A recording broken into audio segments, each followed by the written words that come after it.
My wife tried to blackmail me into a generous divorce settlement, threatening to leak fake photos. I handed the photos and her blackmail texts to the DA. She didn't get alimony. She got 3 years for extortion. All right, Reddit, buckle up because this one's wild. My divorce attorney actually told me I should post this as a warning to anyone going through a messy split. This happened between late 2023 and early 2024, and it ended with my ex-wife in an orange jumpsuit instead of spending my retirement fund. Here's how it all went down. I'm 34, been working as an operations manager at a logistics company in Arizona for the past 6 years. Decent pay, good benefits, own my house outright thanks to my grandpa leaving me some money when he passed. Got a 2019 F-150 that I actually take care of, a workshop in my garage, and a life that I built from scratch without anyone's help. The house was my pride and joy. 3-bedroom ranch style in a quiet neighborhood just outside Scottsdale. 1,800 square feet with a 2-car garage that I converted half of into my workshop. Bought it as a foreclosure in 2017 for $180,000. Spent 2 years fixing it up myself. New roof, updated electrical, refinished the hardwood floors that were hiding under nasty carpet, replaced all the windows with energy-efficient double-pane ones, updated the HVAC system because Arizona summers are brutal, and the old unit was from 1998. Put in new kitchen cabinets and granite countertops. Landscaped the front and backyard with desert plants that don't need much water. By the time I was done, the place was worth $340,000 easy. Every weekend for 2 years was spent on that house. Learned how to tile from YouTube videos, figured out electrical work from my neighbor who used to be an electrician, taught myself basic plumbing because paying someone $200 to fix a leaky faucet seemed insane. Paid off the mortgage in 2021 using that inheritance plus savings I'd been stockpiling since my first real job at 22. My grandpa left me $85,000 when he passed in 2020. He was a machinist his whole life, never made a ton of money, but he saved every penny and lived below his means. When he died, he split his savings between me and my 2 siblings. That money went straight to paying off the house. Still had about $15,000 left over that I kept in a separate account for emergencies. The workshop setup was something I'd been planning since I bought the place. Insulated the garage walls, ran dedicated 220-volt power for bigger tools, installed pegboard and shelving for organization. Built a workbench from reclaimed wood I got from a demolition site. Collected tools over the years. Table saw, miter saw, drill press, air compressor, full socket set, torque wrenches, you name it. Some new, most used from estate sales and pawn shops. That workshop was my sanctuary. I met my now ex-wife Jessica at a company mixer in 2019. She worked in HR at a different company, seemed smart and put together.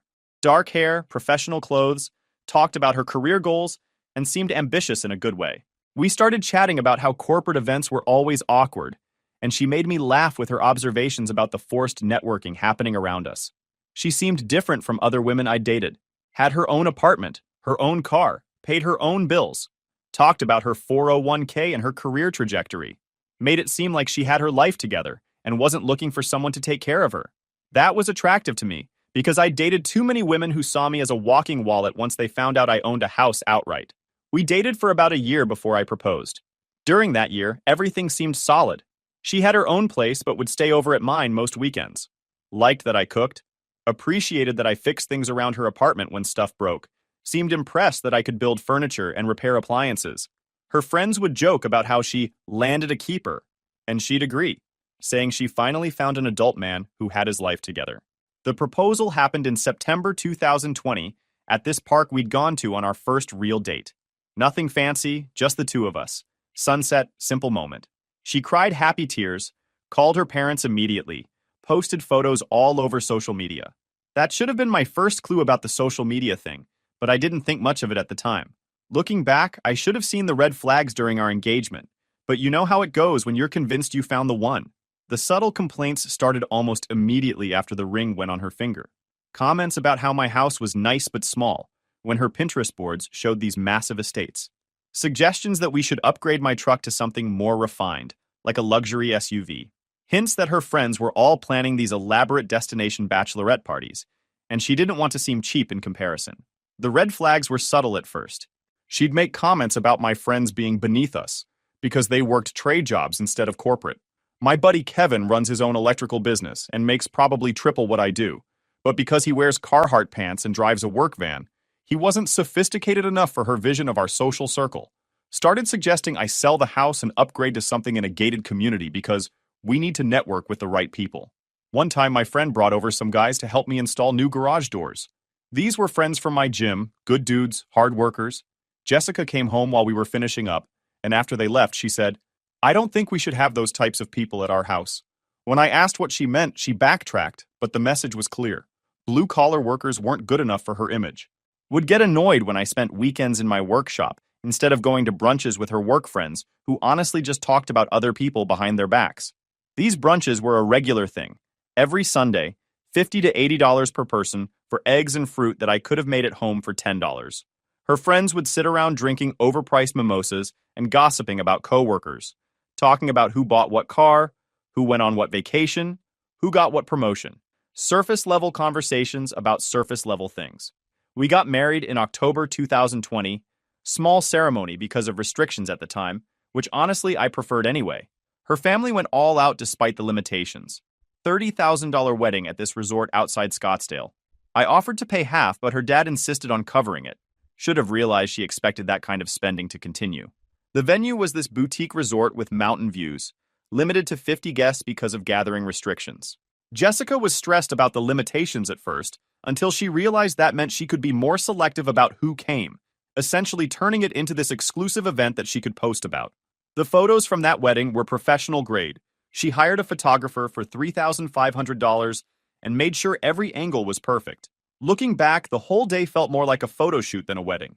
Her dad, Ron, was this retired executive who'd done well for himself. Nice guy, actually, but completely blind to his daughter's flaws. He'd give her anything she wanted growing up, and that continued into adulthood. During our engagement, he paid for her car when hers broke down. Just bought her a brand new Honda Accord outright. He covered her wedding dress that cost $4,200. Paid for the rehearsal dinner. I think he thought he was being generous, but really he was just enabling her expectation that money appeared whenever she wanted it. First year of marriage was fine. Nothing spectacular, but we got along all right. She had her routines, I had mine. She'd do yoga and meet friends for lunch while I worked on projects around the house. We'd have dinner together most nights, watch shows, do the normal married couple thing. She was still working her HR job, contributing to household expenses, seemed content. The house was in my name only since I'd bought it before marriage, but she moved in and we split utilities and groceries. Made sense. She kept her car payment and insurance, I kept my truck payment and insurance. Joint account for household stuff, separate accounts for personal spending. Clean and simple. Year 2 is when things started getting weird. She became obsessed with Instagram.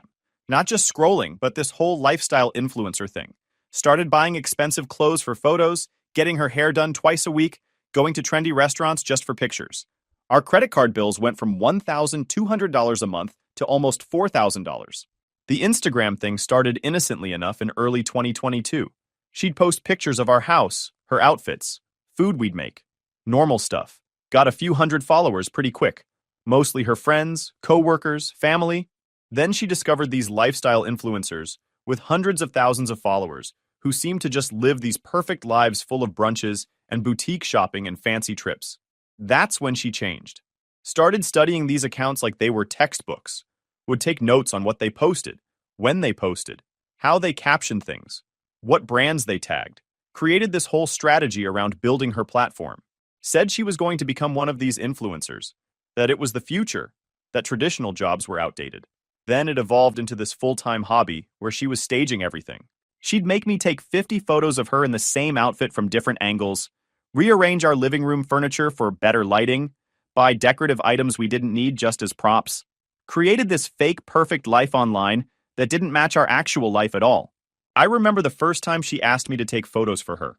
We were going to grab lunch on a Saturday, and she asked me to snap a quick picture of her outfit. Sure, fine. Took one photo. She looked at it and said, "No, we need more. Different angles." Ended up spending 30 minutes in our living room taking photos of her standing in various poses. Then she spent another hour editing them on her phone before posting one. That became the routine. Every outfit required a photo shoot. Every meal required staging. She bought this ring light setup with a tripod for $400. Got a special camera that was supposedly better for Instagram. Cost $800. Subscribed to editing apps that were $30 a month. The costs started piling up before I even realized what was happening. Our living room became a studio. She'd moved the couch to get better natural light from the windows. Bought throw pillows that photographed better, even though our current pillows were fine. Got this white fuzzy rug that looked good in photos, but was impossible to keep clean. Bought fake plants because real ones might wilt and ruin the aesthetic. Everything in our house became about how it looked in photos, not about how we actually lived in it. Her follower count became this weird measuring stick for her self-worth. She'd get genuinely upset if a post didn't hit 1,000 likes. Started comparing herself to these influencers with hundreds of thousands of followers, saying she needed better content, better backdrops, better everything. That's when the spending spiraled. She'd obsess over the analytics. Knew exactly what time of day got the most engagement, which hashtags worked better, which type of photos performed well. Had spreadsheets tracking her follower growth, her engagement rates, her reach. It was like watching someone develop a gambling addiction, except instead of money, she was chasing likes and comments. The worst part was the comments from other women. They'd write things like goals and your life is perfect and I want to be you. And she'd eat it up. Didn't matter that it was all fake. Didn't matter that she'd spent 3 hours setting up a photo of coffee and a book that she wasn't even going to read. The validation from strangers was like a drug. Clothes became a monthly expense that rivaled our mortgage when we had one. She'd buy outfits specifically for Instagram photos, wear them once, then never wear them again because she couldn't repeat outfits online. Started shopping at these boutiques that charged $200 for a basic shirt. Justified it by saying she needed to look the part if she was going to grow her following. She'd come home with bags from Nordstrom, Anthropologie, some local boutiques that catered to the influencer crowd. Each shopping trip was $500 to $800. When I'd ask about it, she'd say they were investments in her brand. Her brand being what exactly? She wasn't selling anything, wasn't promoting products, wasn't making money, just posting photos and accumulating debt. The hair appointments went from monthly to twice a week. She found this salon that specialized in Instagram-worthy styles, balayage, extensions, whatever the latest trend was. Each appointment was $150 to $200 minimum. Her hair started looking less like real human hair and more like something off a mannequin. Perfect waves, perfect highlights, perfect everything. Cost us about $1,200 a month just for her to have camera-ready hair at all times. Restaurants became content opportunities, not meals. She'd research which places were most Instagrammable in our area. We'd go to these trendy spots where the food was mediocre, but it photographed well. She'd order dishes based on how they looked, not how they tasted. Would make me wait to eat while she took photos from 12 different angles. Other diners would stare at us like we were crazy. One time we went to this place that was known for their colorful smoothie bowls. $18 for a bowl of blended fruit with some granola. Jessica ordered 3 different ones so she could photograph them all, took probably 200 photos, then we left. Didn't eat a single bite. Just paid $54 for photo props and walked out. When I said that was wasteful, she told me I didn't understand marketing. She started traveling to Instagram-worthy locations too. Day trips to Sedona for photos with the red rocks. Weekend trip to California to photograph herself at some mural wall that all the influencers used. Wanted to go to Tulum for a week, because apparently the beaches there were perfect for content. Each trip was thousands of dollars for photos that would get a few hundred likes and be forgotten in a week. The Sedona trips became monthly. 2-hour drive each way, plus the cost of gas, food, sometimes a hotel if she wanted to catch sunrise photos. She'd pack multiple outfits, scout locations using other influencers' posts, plan the whole day around getting shots. I went with her a few times before I started making excuses to stay home. Watching her spend 6 hours posing with rocks while I held shopping bags wasn't my idea of a fun Saturday. Her follower count was growing, I'll give her that. She got up to about 8,000 followers by mid-2022, but none of it was translating to anything real. No brand partnerships, no sponsorships, no income. Just an audience of people watching her pretend to live a life she couldn't afford. The credit card debt started in spring 2022. We had one joint card that we'd always paid off every month. Suddenly the balance started carrying over. $800 one month, $1,500 the next, then $3,000. I asked her about it and she said she'd handle it, that she was budgeting better, that it was temporary. Except it wasn't temporary. It kept growing. I tried talking to her about the spending, showed her spreadsheets, our budget, pointed out that we were now carrying credit card debt for the first time in our marriage. She'd nod and agree. Then 2 days later, there'd be another package from Nordstrom, or a charge from some boutique I'd never heard of. I need to look the part if I'm going to grow my platform, she'd say. This is an investment in our future. Except there was no future in it. She wasn't making money from this. No sponsorships, no partnerships, nothing. Just spending thousands to impress people she'd never met. By summer 2023, I was done. We were $23,000 in credit card debt. She'd stopped contributing to household expenses because she needed to focus on her brand, and I was basically funding her fantasy life while working 50-hour weeks and doing all the home maintenance myself. I sat her down in July and said we needed to either fix this or end it. Marriage counseling, financial planning, something. She looked at me like I'd just insulted her entire existence. "You're trying to control me," she said. "You can't handle that I'm building something for myself." Building what? A debt mountain? But fine. I gave it one more shot. Suggested we separate our finances. She could have her own account for her influencer stuff, but household expenses got split 50-50. Seemed reasonable. She agreed for about 2 weeks, then went right back to using the joint account for everything because her account didn't have enough in it. Yeah, no kidding. September 2023, I made the call. Told her I wanted a divorce. She didn't even seem surprised, just annoyed. Like I was inconveniencing her. "Fine," she said. "But I'm not leaving with nothing. I gave up 3 years of my life for this marriage." Gave up 3 years? She lived rent-free in a house I owned, drove a car I paid for, and spent money like she was a trust fund kid. But whatever. I figured we'd split whatever was in our joint accounts, she'd take her car that was in her name anyway, and we'd be done. I filed in October. Hired a lawyer named Patricia who came highly recommended. She was this no-nonsense woman in her 50s who'd been handling divorces for 25 years. First meeting, she asked for our financial documents and just shook her head as she went through everything. "Your wife spent $47,000 in the last year on non-essentials," Patricia said, highlighter in hand. "Did you approve any of this?" I told her to stop about a dozen times, I said. "Good. Keep any texts or emails where you discuss the spending. We'll need them." Patricia walked me through Arizona's community property laws. Basically, anything acquired during the marriage gets split 50-50 unless we could prove separate property. The house was mine before marriage. Separate property. My truck, my tools, my workshop equipment, all mine from before or bought with inheritance money that I'd kept in a separate account. Smart move past me. The debts, though, those were community property. So technically, I'd be on the hook for half the credit card debt, even though it was all her spending.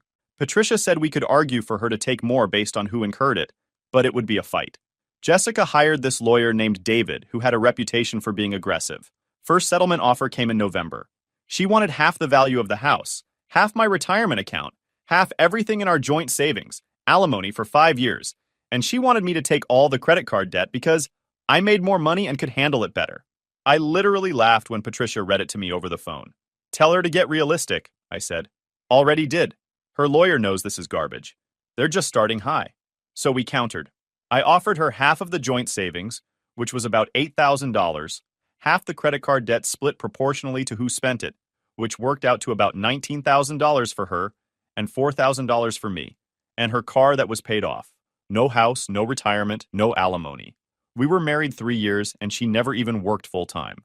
Arizona isn't an automatic alimony state anyway. Her lawyer came back even more aggressive.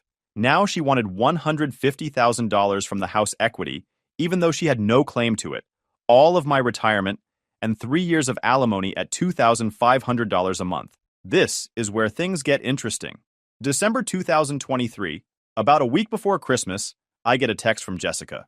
We'd been communicating only through lawyers, so getting a direct text was weird. It said, "We need to talk. Meet me at the Starbucks on Camelback tomorrow at 2. I screenshotted it and sent it to Patricia. She said, "Don't go. Anything she has to say can go through lawyers." But curiosity got me. I went. Jessica showed up in this designer outfit that probably cost more than my monthly grocery bill, carrying a folder. She sat down across from me and slid the folder over without even saying hello. "Open it," she said. Inside were printed photos, about 15 of them, and they were not good. The photos showed me apparently in compromising situations with women I'd never seen before. One had me supposedly at a hotel with someone, another at a bar with my arm around someone, another that looked like I was leaving some house at night with a woman. They were clearly doctored. Anyone with eyes could tell, but they were done well enough that someone scrolling quickly might believe them. "What the hell is this?" I asked. "Insurance," Jessica said, leaning back with this smug look. "See, David thinks we can do better than your lowball offer. And I agree. So here's what's going to happen. You're going to agree to my terms. $150,000 for the house, all your retirement, and $3,000 a month in alimony for 5 years. Or these photos end up on your company's HR email, your family's Facebook feeds, and maybe even some local news sites I've been cultivating relationships with. I just stared at her. This woman I'd been married to, who I'd supported for 3 years, was sitting here trying to blackmail me with obvious fake photos. These aren't real, I said. Doesn't matter, she said. By the time you prove they're fake, the damage is done. Your boss sees them. Your parents see them. Your church group sees them. People remember the accusation, not the retraction. So yeah, they'll work just fine. She stood up, grabbed her purse. You have until Friday to agree. After that, I start making calls. Oh, and don't bother telling Patricia. This is just between us. A little wife-to-husband advice about how messy this could get. Then she left. I sat there for probably 10 minutes staring at these photos. Part of me was impressed at the audacity. Most of me was just done. I took photos of every single picture with my phone. Then I took the folder and left. Called Patricia from my truck. Told her everything. Read her Jessica's text word for word. Told her about the meeting, the photos, the threats. Bring everything to my office right now, Patricia said. Don't delete anything. Don't respond to her. Just come here. I drove straight there. Patricia spent an hour going through the photos, taking notes, recording everything I said about the meeting. Then she made a call. I have a colleague who specializes in criminal law, she said. What your wife just did isn't just unethical. It's illegal. Extortion is a felony in Arizona. That hadn't even occurred to me.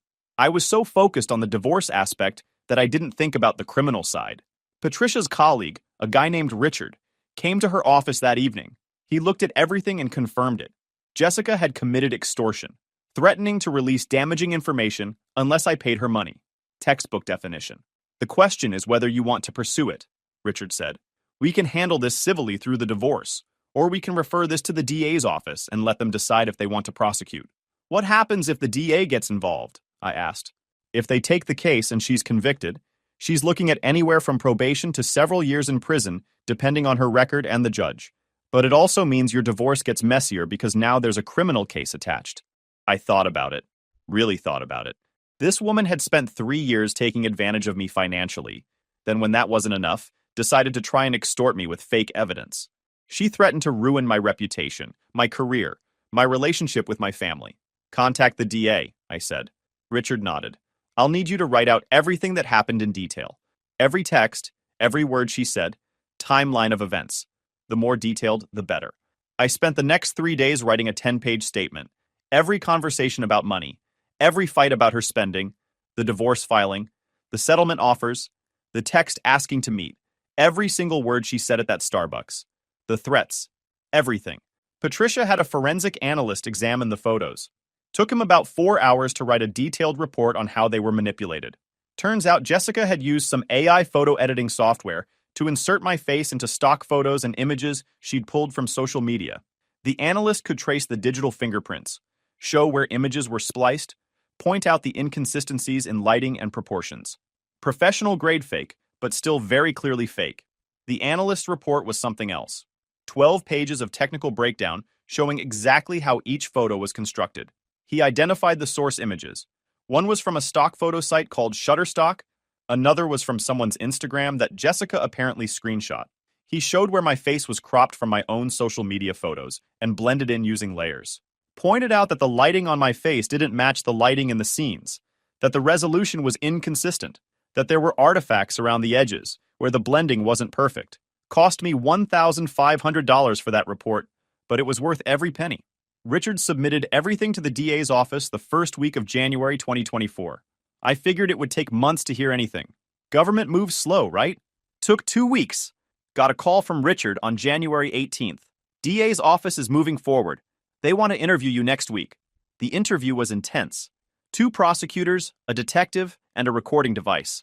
They went through my statement line by line, asked me to clarify details, wanted to know about Jessica's behavior patterns, our financial situation, everything. Took 3 hours.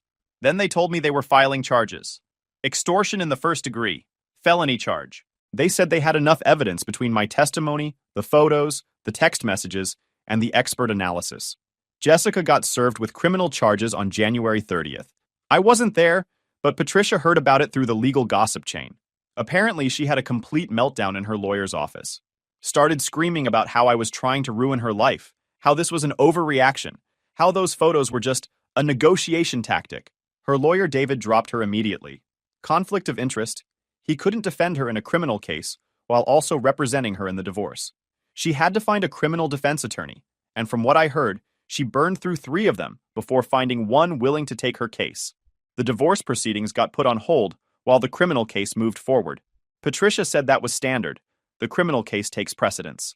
Jessica tried to reach out to me directly multiple times. Texts, calls, even showed up at my house once. I documented everything and forwarded it all to Richard. Each contact was potentially another charge. Witness intimidation.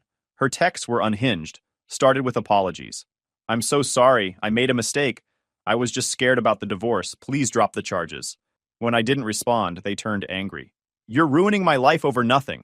Those photos weren't even that serious. You're being vindictive. Then desperate. Please, I can't go to prison. I'll agree to whatever you want in the divorce, just make this go away. I didn't respond to any of them. Richard said silence was the best policy. The preliminary hearing was in March. I had to testify. Sat on the stand and went through everything again. Jessica's new lawyer tried to make it seem like this was just a desperate woman trying to get a fair settlement, that I was overreacting, that criminal charges were excessive for what was essentially a civil dispute. The prosecutor brought out the photos, had the forensic analyst testify, showed the text messages, played the recording I'd made on my phone of our Starbucks conversation. Yeah, Arizona is a one-party consent state, so that was legal. Jessica's lawyer tried to argue that the photos were just a bluff and that I was never actually in danger of her releasing them. The prosecutor shut that down quick.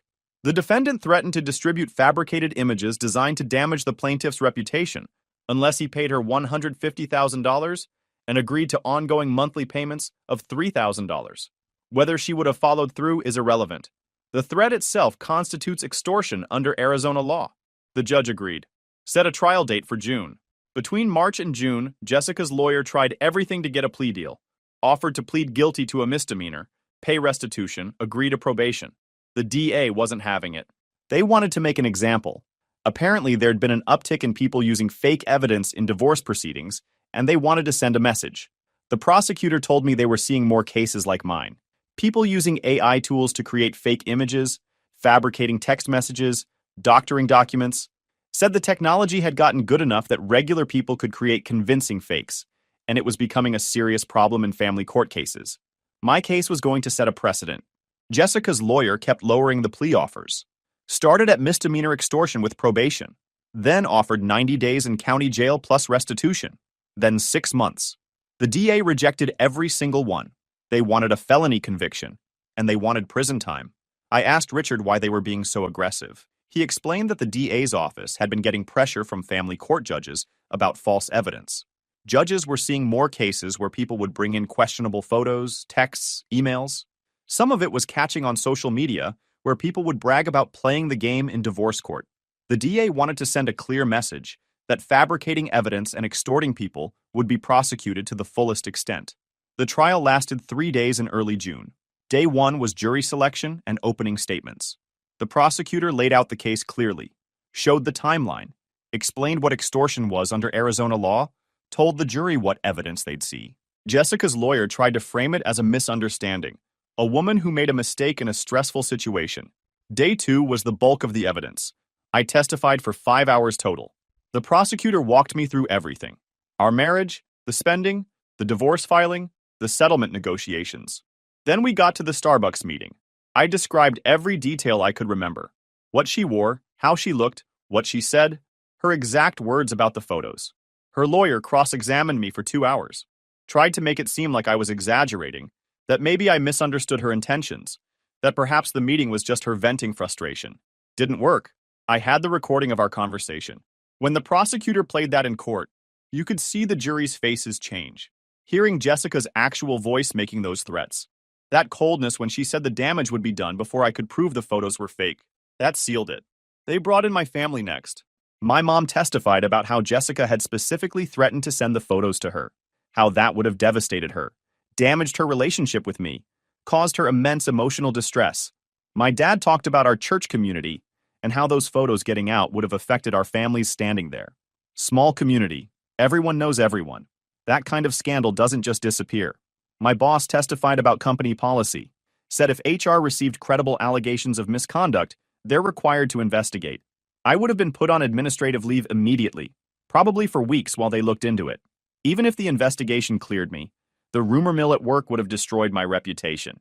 People don't forget that stuff. He brought the employee handbook, showed the jury the exact policies that would have been triggered. The forensic analyst's testimony was devastating for Jessica's case. Dude brought a whole presentation, had blown up versions of the photos on boards, showed the jury exactly where each one was manipulated, pointed out inconsistencies in lighting, shadows that didn't match, resolution differences between my face and the background. Traced the source images back to stock photo websites and social media accounts that weren't mine. He explained how the AI software worked, how someone could upload a photo of a face and blend it into another image. Showed examples of the artifacts that get left behind when you do that. Then showed those exact same artifacts in Jessica's photos. It was like watching a magic trick explained. Once you knew what to look for, the fakes were obvious. Jessica's defense lawyer tried to challenge the analysis, brought in their own expert. Their guy was less impressive. Admitted the photos showed signs of manipulation, but tried to argue that didn't necessarily mean Jessica made them, that maybe someone else created them and sent them to her. The prosecutor destroyed that theory on redirect by showing the metadata on the files. They were created on Jessica's laptop 3 days before our Starbucks meeting. The prosecution brought up her Instagram, her spending habits, showed that this wasn't about security. It was about maintaining a lifestyle she couldn't afford. They pulled up some of her Instagram posts, showed them to the jury. These carefully curated images of designer clothes, expensive restaurants, luxury items, then showed the credit card bills proving she couldn't actually afford any of it. The text messages between her and her friends were probably the most damaging evidence. The prosecution had gone through her phone records after getting a warrant, found conversations where she discussed her plan. Those texts were brutal. Her friend Amanda had asked how the divorce was going, and Jessica responded, "Not great, but I'm working on a backup plan.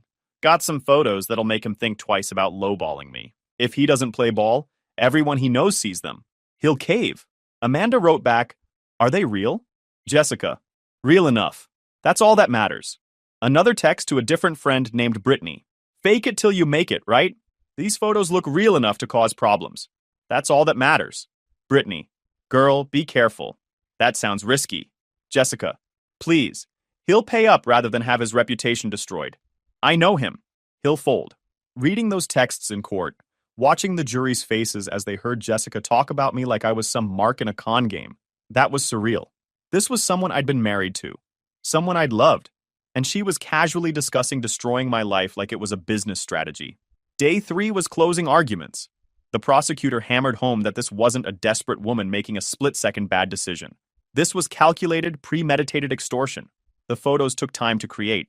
She had to find the source images, use software to blend them, print them out, organize them in a folder.